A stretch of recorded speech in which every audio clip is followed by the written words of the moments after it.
अस्सलाम वालेकुम दोस्तों, आज मैं आप लोगों को पढ़ाने जा रहा हूँ, अपनी वीडियो अपलोड करने जा रहा हूँ। लेकिन कुछ टेक्निकल इशू की वजह से नहीं हो पा रहा था तो, और चैप्टर भी थोड़ा सा लेंदी है, तो बहुत सारे एग्जाम्पल्स के साथ समझना है। सिर्फ और सिर्फ आर्यन की तरह पढ़ा देने से काम नहीं चलेगा कि लाइन बाई लाइन पढ़ते चले गए और आपको समझ में समझा दिया तो वैसे नहीं होगा, बल्कि ये चीज़ आपको सीखनी पड़ेगी और खुद भी कॉपी कलम लेके बैठना पड़ेगा। ठीक है, सबसे पहले सिलेबस है क्या। मॉड्यूल 2 में असल में जो चीज़ है वो है probability and probability distribution, sample technique, sample size determination, ये सब हमें सीखना है। काफ़ी इंपॉर्टेंट है मॉड्यूल 2 का, बायोस्टैट्स का मॉड्यूल 2 है। ठीक है, इसमें जो हम पहला यूनिट पढ़ने जा रहे हैं, इसमें आज मैं सिर्फ और सिर्फ आपको प्रोबेबिलिटी बताऊँगा और प्रोबेबिलिटी डिस्ट्रीब्यूशन मुझे नहीं बताऊँगा। इसी में शायद 15-20 मिनट से ऊपर का वीडियो हो जाएगा और ज़्यादा लंबा रिकॉर्ड करके दिक्कत होता है, आप नहीं समझोगे और हम नहीं समझेंगे। ठीक है, लेकिन इंशाल्लाह जो बताऊंगा वो आप सीख जाओगे, इस बात की गारंटी। ठीक है, तो हमारा यूनिट 1 जो है मॉड्यूल 2 का यूनिट 1 है प्रोबेबिलिटी एंड प्रोबेबिलिटी डिस्ट्रीब्यूशन। ठीक है, जिसमें आज हम पढ़ने जा रहे हैं वो हमारा टॉपिक है प्रोबेबिलिटी की डेफिनेशन देखेंगे, हम इसके टाइप देखेंगे एंड लॉज ऑफ प्रोबेबिलिटी देखेंगे और इसके बहुत सारे एग्जाम्पल प्रैक्टिस करेंगे और प्रोबेबिलिटी डिस्ट्रीब्यूशन इंशाल्लाह कल करेंगे। और अभी जो है तो PDF नहीं बन पाया है, कुछ इशू आ रहा था क्योंकि न्यूमेरिकल्स हैं तो वो सही से कॉपी नहीं हो पा रहे। ठीक है, तो देखते हैं PDF आप लोग को जल्दी से जल्दी प्रोवाइड कर दिया जाएगा। आप लोग वीडियो देखेंगे तभी समझ में आएगा, PDF से बहुत दिक्कत हुई है। ठीक, इसके अलावा जो प्रोबेबिलिटी डिस्ट्रीब्यूशन में नॉर्मल डिस्ट्रीब्यूशन देखेंगे, है ना, different ways to test the assumption of normality, ये सब देखेंगे। ठीक है, binomial distribution, Poisson distribution guarantee के साथ समझाऊंगा, समझ में आएगा चाहे लिखित हो। Definition and explanation of sampling distribution, standard error, ये छोटी छोटी चीज़ें हैं, standard error, point estimate, confidence interval, ये सब आपको आसानी से जाएगा। असल मसला जो है वो normal distribution, binomial distribution, Poisson distribution, ये समझ में आने में थोड़ी दिक्कत होती है। और जो मैं अभी समझाने जा रहा हूँ प्रोबेबिलिटी के लॉज, वो समझने में थोड़ी दिक्कत होती है कि म्यूचुअल एक्सक्लूसिव है कि नहीं है, क्यों है, कैसे है, डिपेंडेंट है कि इंडिपेंडेंट है, म्यूचुअल एक्सक्लूसिव है तो इंडिपेंडेंट है या क्या है, बड़ी कंफ्यूजन है। कॉपी कलम लेके वैसे सब कुछ समझ आ जाएगा। सबसे पहले न्यूमेरिकल तो हम ज़्यादा फोकस नहीं करेंगे, लो लेवल का न्यूमेरिकल जो हमारे मेडिकल लेवल का है वही करेंगे, बायोस्टैट्स के लेवल का न्यूमेरिकल नहीं करेंगे। ठीक है, असल में हमें एग्ज़ाम पास करने के लिए चाहिए प्रोबेबिलिटी के जैसे सवाल आ सकते हैं उसको हम कोशिश करेंगे चेक करने की। ठीक है, और कॉन्सेप्ट क्लियर करने की कोशिश करेंगे। तो सबसे पहले भाई प्रोबेबिलिटी, तो व्हाट इज़ प्रोबेबिलिटी ना, डेफिनेशन ही सबसे पहले बनता है। Probability is a measure of likelihood that an event will occur. ठीक है,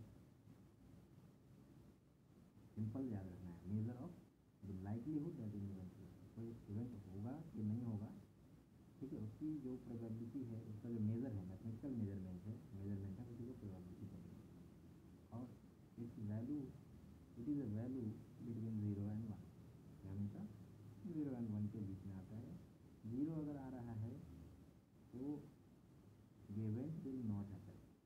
ठीक है, जैसे फॉर एग्जाम्पल समझाऊँ कि हमारे पास एक डाइस है, डाइस बोलते हैं लूडो खेलने वाला चक्का। ठीक है, तो उसमें क्या है 1 2 3 4 5 डॉट 6 डॉट्स हैं, सबकी प्रोबेबिलिटी सब एक एक बार है। ठीक है, अगर मैं आपसे पूछूं कि इस डाइस में 0 आने की प्रोबेबिलिटी क्या है,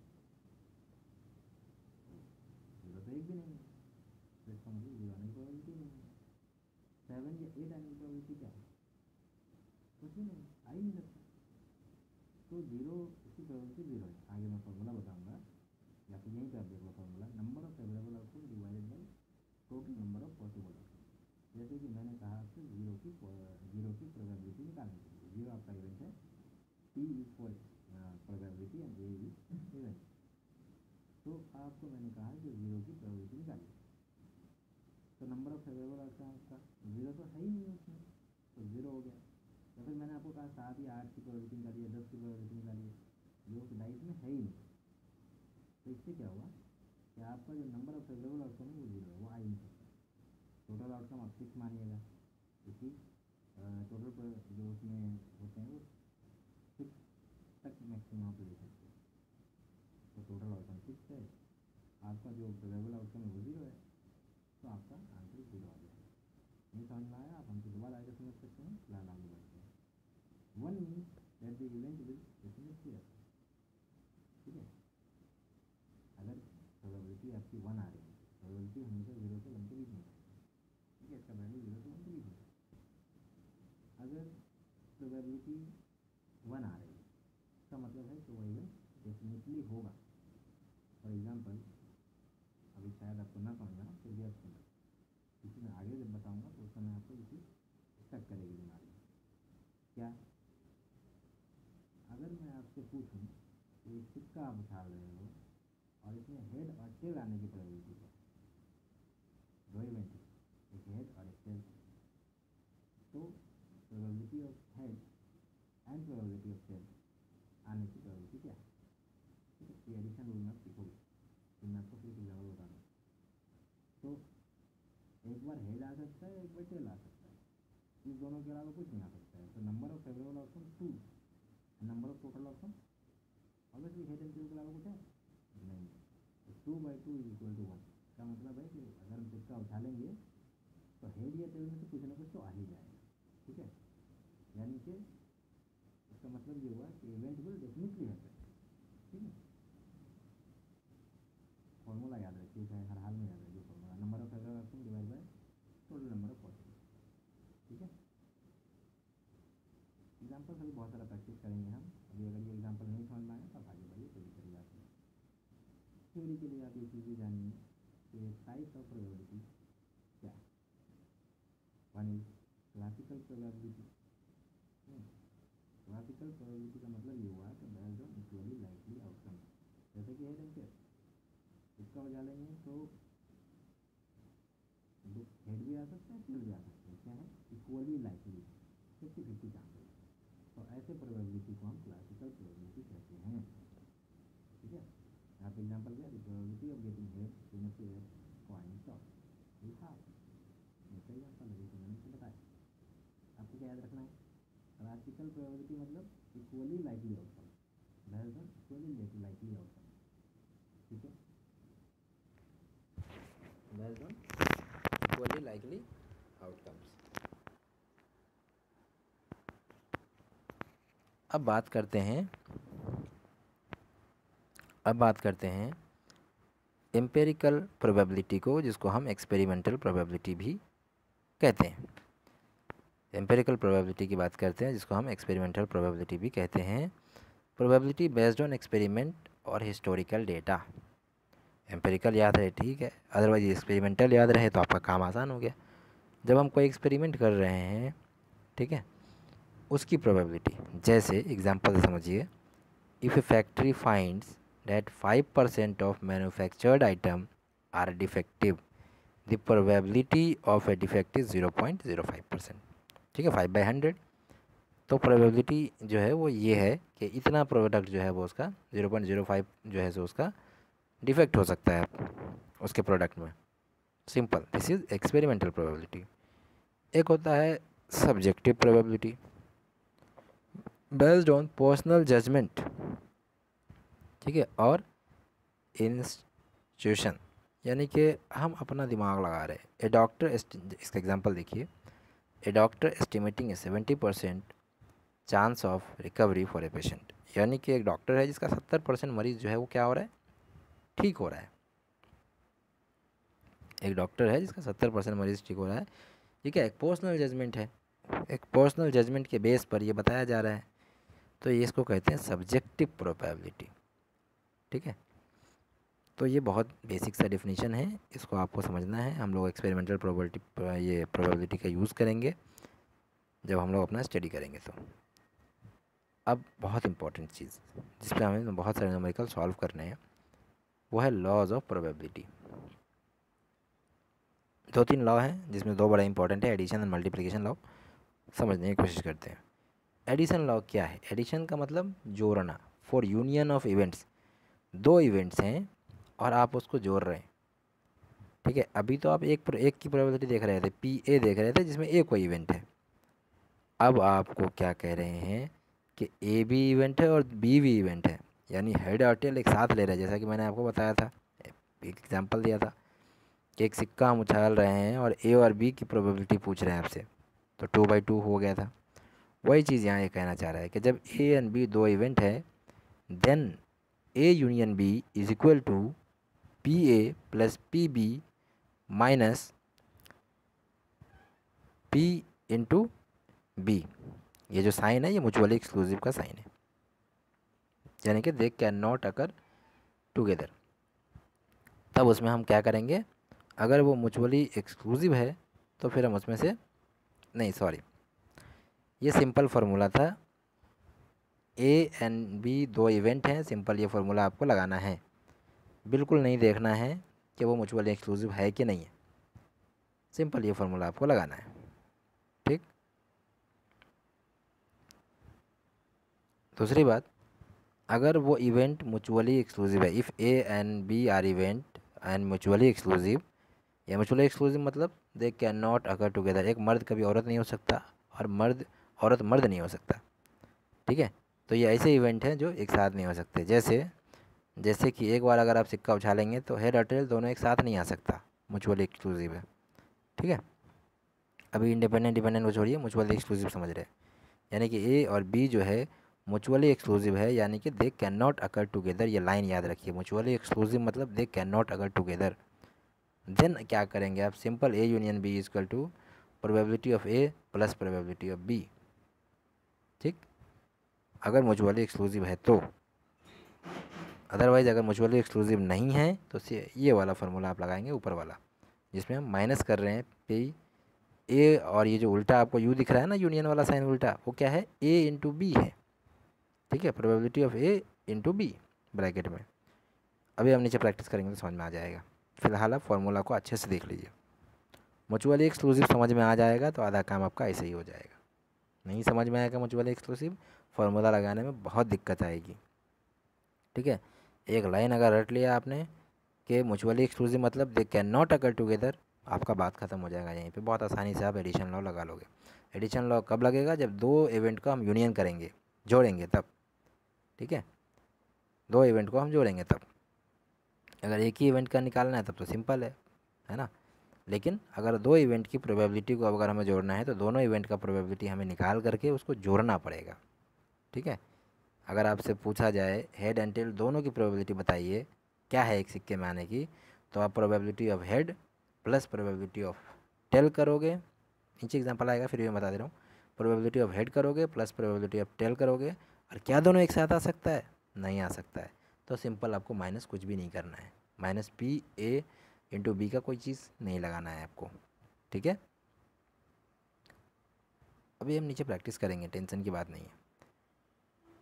मल्टीप्लिकेशन लॉ, अब फॉर इंटरसेक्शन ऑफ इवेंट्स, ये आप कब लगाओगे कि जब आप इंटरसेक्शन ऑफ इवेंट्स करोगे। यानी कि मैं आपको बताऊं, जैसे कि आप एक डाइस को दो बार उछाल रहे हो, या दो डाइस जो है सो आप फेंक रहे हो लूडो में, या फिर दो सिक्का आप उछाल रहे हो या तीन सिक्का उछाल रहे हो, मतलब एक से ज़्यादा सिक्का आप उछाल रहे हो, एक से ज़्यादा आप जो है सो लूडो से खेल रहे हो, है ना, या एक से ज़्यादा बार आप कर रहे हो, तो ऐसे केस में आपको फिर क्या करना है, मल्टीप्लिकेशन लॉ लगाना है। यानी कि दो लाइन यहाँ बनेगी और एक दूसरे को इंटरसेक्ट करेगी। ठीक, अभी एग्जांपल आप देखेंगे तो समझ जाएंगे। फिलहाल अपना याद रखिए कि ट्वाइस अगर कुछ हो रहा है तो वहाँ मल्टीप्लिकेशन करना है। चाहे आप ट्वाइस सिक्का उछालें, चाहे आप दो सिक्का एक साथ उछालें, चाहे आप दो डाइस एक साथ करें, चाहे आप वो ताश के पत्ते ले लें, ठीक है, क्या बोलते हैं उसको, डेक वगैरह कुछ बोलते हैं, ठीक है, तो वो आप करें। एक लेंगे तो 52 सेट का होता है, पता है सबको। दो लेंगे तो फिर उसका डबल होगा। तो अगर दो ले रहे हैं तो वहाँ मल्टीप्लिकेशन करेंगे। अभी हम लोग प्रैक्टिस करेंगे, समझ में आ जाएगा। इसमें एक चीज़ क्या ध्यान रखनी है, इंडिपेंडेंट एंड डिपेंडेंट। वहाँ क्या याद रखना था हमें एडिशन में, म्यूचुअली एक्सक्लूसिव यानी दे कैन नॉट अगर टुगेदर, और यहाँ क्या याद रखना है, इंडिपेंडेंट एंड डिपेंडेंट। और यहाँ इंडिपेंडेंट और डिपेंडेंट का मतलब अलग है, म्यूचुअली एक्सक्लूसिव की तरह नहीं है। ठीक है, इंडिपेंडेंट का मतलब है कि जो ए इवेंट है वो बी पर डिपेंडेंट नहीं है। यानी कि अगर मान लेते हैं कि हेड आया एक बार हमने टॉस उछाला, हेड आया, तो जब हम दोबारा उछालेंगे तो ऐसा ज़रूरी नहीं है कि इस बार हेड आया तो अगली बार नहीं आएगा, या फिर इस बार हेड आया तो अगली बार भी हेड आएगा, ऐसा ज़रूरी नहीं है। इंडिपेंडेंट है, दोनों सिक्का जो हम उछाल रहे हैं तो इंडिपेंडेंट है, किसी में कुछ भी आ सकता है। ठीक है, उसी तरह से डाइस है, डाइस उसको हम 10 बार उछालें, उसकी प्रोबेबिलिटी पहली बार में क्या आई थी उससे कोई मतलब नहीं है कि 10वीं बार में क्या आएगी, इंडिपेंडेंट है। ठीक है, समझ रहे हैं बात को? इंडिपेंडेंट की बात समझ में आई? ठीक है, कभी कभी क्या होगा, जैसे सिक्का एक केस में है कि सिक्का एक केस में म्यूचुअली एक्सक्लूसिव भी हो जाता है और इंडिपेंडेंट भी हो जाता है, लेकिन म्यूचुअली एक्सक्लूसिव एडिशन में देखेंगे, मल्टीप्लिकेशन में देखेंगे कि वो डिपेंडेंट है कि नहीं है। डिपेंडेंट का मतलब कि ए पर बी डिपेंड करेगा, इंडिपेंडेंट का मतलब ए पर बी डिपेंड नहीं करेगा या बी पर ए डिपेंड नहीं करेगा। ठीक है, जैसे कि हमने आपको एक एग्जांपल बताया कि अगर हम 2 सिक्का उछालते हैं तो एक सिक्का में हेड आए चाहे टेल आए और दूसरे सिक्का में हेड आए चाहे टेल आए, वो एक दूसरे पर डिपेंड नहीं करेगा। ये एक ही सिक्के को अगर हम 2 बार उछालते हैं तो पहली बार में हेड आए चाहे टेल आए, वो इस बात को नहीं डिटरमाइन करेगा कि दूसरे सिक्के में हेड आएगा या टेल आएगा, इंडिपेंडेंट है।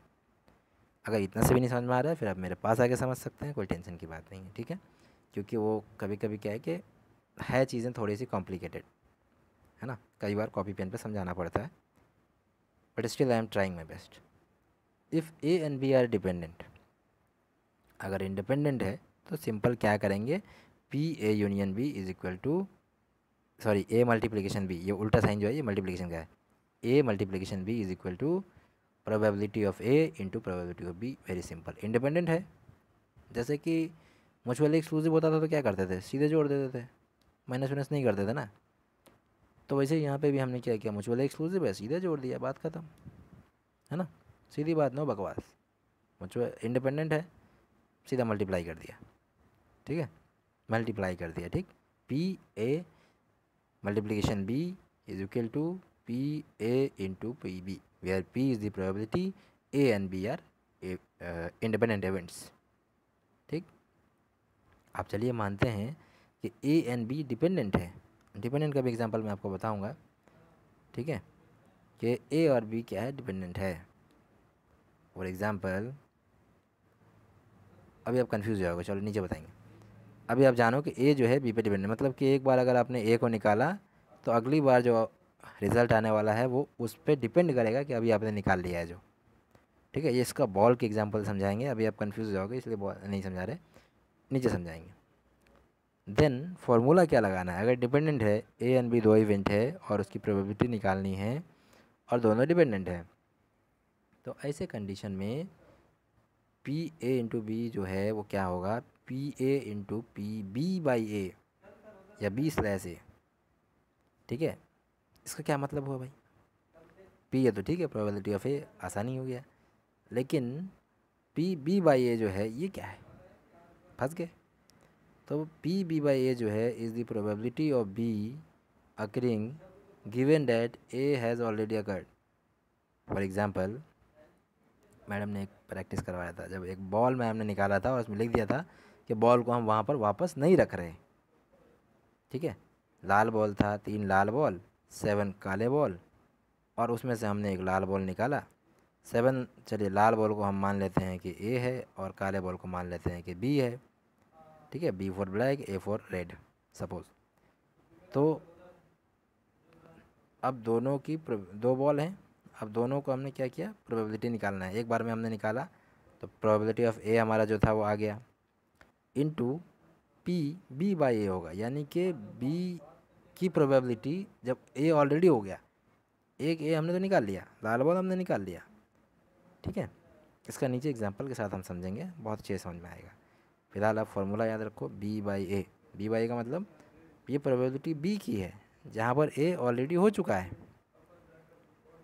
ठीक है, फिर वो बॉल जो हमने निकाला वो उसमें नहीं डाला था, न्यूमेरिकल सॉल्व करने समझ में आएगा, फार्मूला आपको याद रखना है। और वो क्या है, डिपेंडेंट इवेंट है। अब जैसे कि हमने एक लाल बॉल निकाल लिया तो बॉल एक घट गया ना उसमें, जब अगली बार निकालेंगे तो प्रोबेबिलिटी डिपेंड करेगी कि नहीं करेगी उस बॉल पे, एक जो हमने निकाल लिया है, प्रोबेबिलिटी घटेगी या नहीं घटेगी, घटेगी ना। ठीक है, अभी हम देखेंगे नीचे प्रैक्टिस, बहुत मज़ा आएगा, टेंशन की बात नहीं है। एक और है, इतना इंपॉर्टेंट नहीं है, कॉम्प्लीमेंट्री लॉ होता है, सिर्फ फार्मूला याद रखिए, नाम याद रखिए, ठीक है। इस पर उतना ना प्रैक्टिस करना है ना कुछ करना है। P A dash is equal to 1 minus P A, यानी probability A dash is equal to 1 minus probability of event A, where A dash is the complement of A. Complement क्या है भाई? कॉम्प्लीमेंट क्या है? The event that A does not happen, ठीक है। जो ए dash है वो इवेंट है कि ए डज नॉट हैपन। देखो ए को तो माइनस कर दिया है ना हमने 1 में से, मैक्सिमम प्रोबेबिलिटी क्या हो सकती है? 1 हो सकती है। जैसे एग्जांपल देखिए, बताते हैं आपको, एग्जांपल्स बताते हैं, थोड़ा समझने की कोशिश करिए। देखिए वीडियो लंबा हो गया ना यहीं पे, पता था मुझे, but still I am trying, कोशिश करता हूँ जितना हो जाए आज। ए डैश क्या है? ए डैश जो है, पी ए डैश जो है, वो प्रोबेबिलिटी ऑफ इवेंट है that A does not happen. तो मैक्सिमम कितना हो सकता है? प्रोबेबिलिटी 1 हो सकता है। उसमें से एक ए नहीं होना, ऐसा प्रोबेबिलिटी निकालना है कि ए नहीं होना। जैसे ए हमारा लाल बॉल था, तो हमसे कहा गया कि ये मत प्रोबेबिलिटी निकालिए कि ए आ सकता है कितनी बार, ये निकालिए नेगेटिव प्रोबेबिलिटी, ये निकालिए कि ए नहीं आ सकता है कितना, इसकी क्या प्रोबेबिलिटी है, ठीक है। इसकी क्या प्रोबेबिलिटी है कि ए नहीं आ सकता है, the event that A does not happen. तो इसकी ज़रूरत नहीं इसलिए नहीं पड़ती है क्योंकि अगर आपको इसका मतलब तो सिंपली ये हुआ ना कि आप जो ब्लैक बॉल है उसकी प्रोबेबिलिटी जो है वही तो एक ही नहीं है प्रोबेबिलिटी, तो उसको आप माइनस कर सकते हैं। प्रोबेबिलिटी ऑफ बी जो होगा वो एक ही नहीं होगी। बट इसके लिए एक और अलग से ही फार्मूला है कि आपको बी से कोई मतलब ही नहीं है, आप सिंपली ए से भी निकाल सकते हो, ठीक है। अब प्रोबेबिलिटी ऑफ ए कितनी होगी? अगर लाल बॉल 3 है तो प्रोबेबिलिटी ऑफ ए क्या होगी? टोटल बॉल 10 है तो 3/,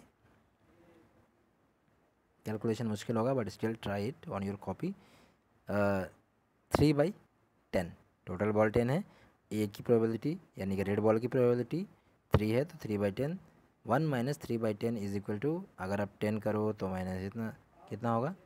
6/10, यानी कि 0.6।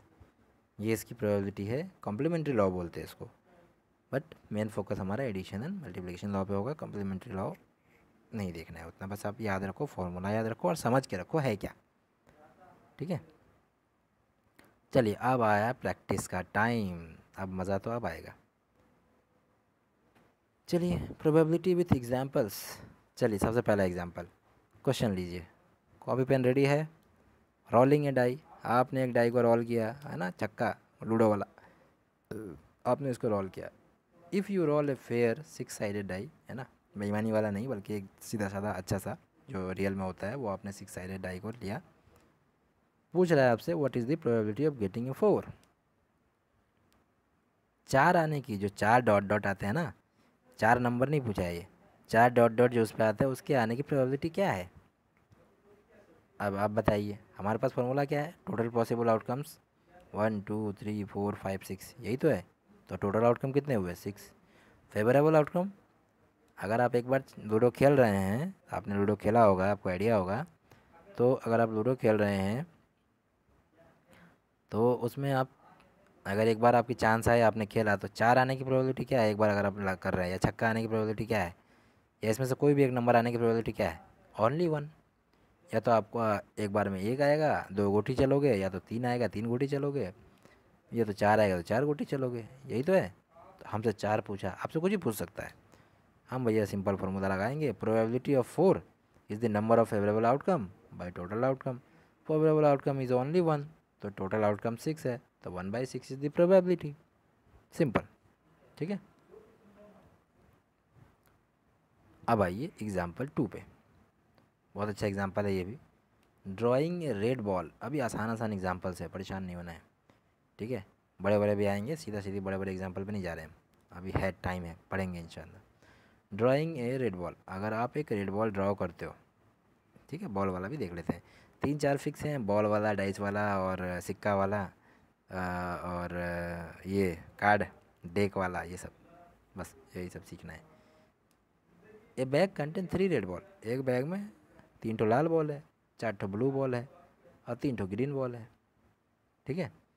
If you pick up 1 ball randomly, अगर आप इस डब्बे में से, है ना। एक इस बैग में से अगर आप एक बॉल रैंडमली पिक करते हैं, what is the probability that is red. फिर आपको फार्मूला याद आ गया होगा। टोटल बॉल्स कितने हैं, 10, ठीक, यानी टोटल आउटकम कितने हो सकते हैं, 10 हो सकते हैं। अब फेवरेबल आउटकम आपको लाल निकालना है ना, तो लाल तो 3 ही निकल सकता है, तो probability of getting red ball is 3/10 यानी 0.3। सिंपल, बहुत सिंपल है, ठीक है। तो ये सिंपल प्रोबेबिलिटी पे हमने देखा। अब हम कुछ लॉज पे भी सीख लेते, है ना। अभी हमारा क्या था, एक ही इवेंट था, एक ही इवेंट का प्रोबेबिलिटी हमने निकाला। अब आपके पास 2 इवेंट हो गए, 3 इवेंट होंगे, तो उनकी मिक्स प्रोबेबिलिटी आप कैसे निकालोगे, ठीक है। उनकी प्रोबेबिलिटी अगर जोड़ के निकालना पड़ा या एक साथ निकालने के लिए कह दिया गया, तो फिर कैसे निकालोगे। जैसे जैसे कि अभी चलिए इधर ही देखते हैं, हालांकि मैं आपको नहीं, इधर मैं समझाता हूँ आपको एक, ठीक है, कोशिश करता हूँ। जैसे कि अगर आपसे कह दिया जाए, मैंने आपको पहले एक एग्जांपल से समझाया था कि जब आप डाइस उछालोगे, तो मैंने कहा था अगर आपको अभी तो यहाँ पे सिर्फ और सिर्फ 4 का पूछा, यानी एक प्रोबेबिलिटी पूछी, लेकिन अगर आपसे प्रोबेबिलिटी ऑफ 4 एंड 5 पूछ ले, ठीक है, यानी कि आप 2 इवेंट हो गए ना आपके पास, तो अब आपको क्या करना होगा, एडिशन करना होगा। एडिशन लॉ आपको लगाना पड़ेगा और आपको देखना पड़ेगा म्यूचुअली एक्सक्लूसिव है या नहीं है। तो 4 एंड 5 म्यूचुअली एक्सक्लूसिव है या नहीं है। अब अगर आपका बारी एक बार आता है और आप छक्का से एक बार चल दिए, ठीक है, तो क्या आप 4 और 5 दोनों गोटी चल लोगे एक साथ में, नहीं हो सकता ना। तो इसका मतलब है कि म्यूचुअली एक्सक्लूसिव है। क्या डेफिनेशन बताया था, दे कैन नॉट अकर टुगेदर, ये लाइन याद है। तो इसका मतलब म्यूचुअली एक्सक्लूसिव है। इसका मतलब जो फार्मूला लगेगा वो सिंपल लगेगा, probability of event 4 and plus probability of event 5, ठीक है, simple. 1/6 1/6 is equal to 2/6 is equal to 1/3। Calculate करो आप कॉपी पे, ठीक है, वीडियो रोको, कैलकुलेट करो, ठीक है। उसी तरह से ड्राइंग ए रेड बॉल में, अगर थोड़ा वीडियो लंबा हो रहा है बट कोई बात नहीं, 30 मिनट से ज़्यादा का नहीं करूँगा, कोशिश यही थी, but still I am trying. कम से कम मल्टीप्लिकेशन तक तो बता ही दूँ, ठीक। A bag contain 3 red ball 3 green ball. अच्छा, इसमें देखो आपसे एक बॉल की प्रोबेबिलिटी पूछी थी, ठीक है, रेड की प्रोबेबिलिटी पूछी थी, तो आपने सिंपल प्रोबेबिलिटी ऑफ रेड निकाल दिया। लेकिन अगर आपसे इसी में पूछ ले कि probability of red ball and blue ball, अब बताओ भाई, अब आप क्या करोगे। अब आपके पास 2 इवेंट है और दोनों की प्रोबेबिलिटी मिला के पूछ रहा है, तो आप जोड़ोगे, एडिशन लॉ लगाओगे। और क्या रेड बॉल अगर आप एक बार हाथ डाल के बैग्स में से निकाल रहे हो, तो ऐसा मुमकिन है क्या कि एक बार में आप 2 बॉल निकाल लो, एक रेड और एक ब्लू, ऐसा तो मुमकिन नहीं है। एक ही बॉल निकालना है आपको, क्योंकि यहाँ क्या बोला है, if you pick 1 ball randomly, 2 ball नहीं निकालना है, एक ही बॉल निकालना है। और एक बॉल जो है आधा आधा नहीं होगा कि आधा ब्लू आधा रेड आ जाए। इसका मतलब क्या है कि they can not occur together, ठीक है, या तो रेड आएगा या तो ब्लू आएगा, या हो सकता है ग्रीन आ जाए आपके हाथ में, ठीक है। तो यहाँ पे probability of getting 3 red ball and 4 आपका ये है, तो आपको प्रोबेबिलिटी ऑफ गेटिंग अगर रेड एंड ब्लू पूछ लिया आपसे, ठीक है, तो आप एडिशन लॉ लगाओगे। और जब आप एडिशन लॉ लगाओगे तो क्या करोगे, म्यूचुअली एक्सक्लूसिव है, बिल्कुल है, एक साथ नहीं आ सकता। एक बार में एक बार आपके हाथ में एक ही बॉल आएगा और एक ही कलर का बॉल आएगा। अगर एक बॉल उठाएंगे तो एक ही कलर का बॉल आ सकता है, 2 कलर का बॉल नहीं आ सकता, ठीक है, रंगा बिरंगा बॉल नहीं है, ठीक है, बीच वाला बॉल नहीं है। तो आप क्या करोगे, 3/10 प्लस 4/10, तो 4 3 7/10 रहेगा, 0.7 आपकी प्रोबेबिलिटी आ जाएगी, ठीक। Please calculate on your copy. क्या किया जाए, आज इतना ही छोड़ दिया जाए, लॉज ऑफ प्रोबेबिलिटी फिर आपको बाद में बताया जाए, क्योंकि लंबा हो जा रहा है वीडियो, और लंबा वीडियो देखना सबके लिए ही एक मुश्किल काम होता है, इसीलिए मैं आज इसको यहीं छोड़ता हूँ। 30 मिनट से ज़्यादा वीडियो होना एक मुश्किल हो जाता है, लेकिन हाँ बताऊँगा तो एग्जांपल के साथ बताऊँगा, गारंटी के साथ आपको समझ में आएगा। और ऐसे नहीं कि पढ़ के निकल लिए और चल दिए, बस ऐसा नहीं होगा। और बहुत सारे एग्जांपल्स हैं मेरे पास जो मैं कल प्रैक्टिस करवाऊँगा, ठीक है। और फिर उसके बाद मैं डिस्ट्रीब्यूशन बताऊँगा। मुझे लगता है कि 15 से 20 मिनट और लगेगा इसमें प्रोबेबिलिटी में, लॉज ख़त्म करते करते मल्टीप्लिकेशन और ये और बहुत सारे एग्जांपल प्रैक्टिस करेंगे इंशाल्लाह अपन। तो टाइम लगेगा, इसीलिए कोई बात नहीं है, आज इतना ही छोड़ते हैं। आधा घंटा का वीडियो है, आप लोग देखिए और आप प्लीज़ प्रैक्टिस करिए ताकि आप एग्ज़ाम में सॉल्व कर पाएँ। बहुत बड़े न्यूमेरिकल प्रैक्टिस करने की ज़रूरत नहीं है, छोटा मोटा न्यूमेरिकल जो भी है जो हमारे लेवल का है उसको करना है। बाकी मैं आपको कल बताता हूँ इंशाल्लाह, और उसके बाद मैं डिस्ट्रीब्यूशन पढ़ाऊँगा। आसान है, हो जाएगा, कोई इतना मुश्किल नहीं है, बस समझने में थोड़ा सा दिक्कत होता है, बारीकी है थोड़ी सी चीज़ों में, बट कोई बात नहीं। चलिए ठीक है, ऑल द बेस्ट, कल मिलते हैं फिर। कोशिश करते हैं वीडियो ज़्यादा से ज़्यादा अपलोड किया जाए, आप लोग भी अच्छा रिस्पांस दो इंशाल्लाह, फिर वीडियो अपलोड होता रहेगा।